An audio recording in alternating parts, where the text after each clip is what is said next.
Hello and welcome to this assignment walkthrough video for the DHIS2 curriculum developed by Logical Outcomes. My name is Nicholas Santillo, and in this video I'm joined by Georgi Chakarov, and together we go through how to set min-max limits, comment on, and audit data entry in DHIS2. So this is the same as if you're entering data, you want to get to that same spot. And then once you are here, the trick to do all this is to just select one of your cells, we only have one here, and then double click on it. Double left click.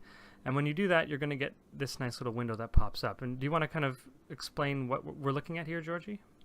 Yeah, well, this is one quick way of setting some validation rules, and more specifically the minimum and the maximum limits of your data.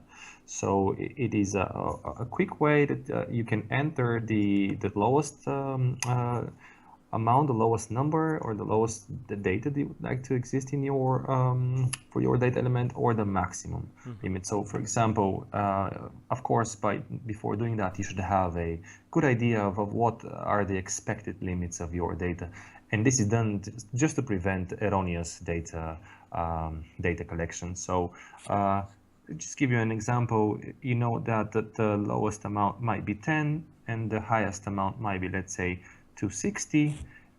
So this means that the data will be entered or be required to be entered within those limits. So you can actually add a comment here and say to your people, okay, it's a 1060 range, just something I'm making up right now, right?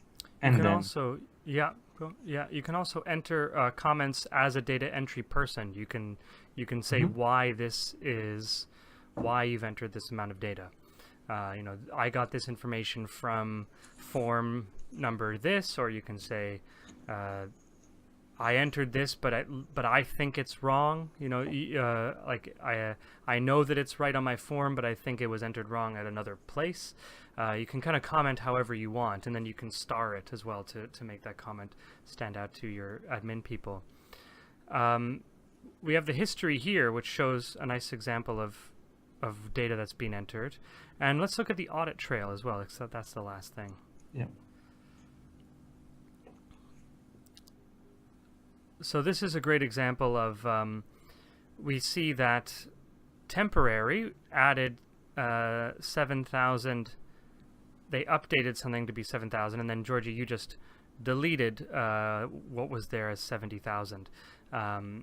So you can easily go back into any data entry and see who entered the data, who deleted it, who updated it, so that you can see why something might have changed or why it might be wrong. And this connects to, once again, user roles, which we talk about a little bit later with Gillian Kerr. So this is kind of the rough thing. You just double click on any of the cells that you want, and you can set your min-max levels. You can audit your data. You can leave comments.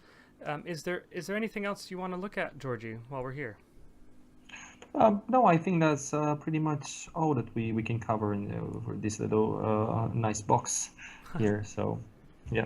Cool. Well, in that case, I think we're good for now for this little assignment, and thanks so much. That's all for now. As always, you can get in touch with us at info@logicaloutcomes.net, or on our YouTube channel, Logical Outcomes, or on github.com/logicaloutcomes. Thanks so much.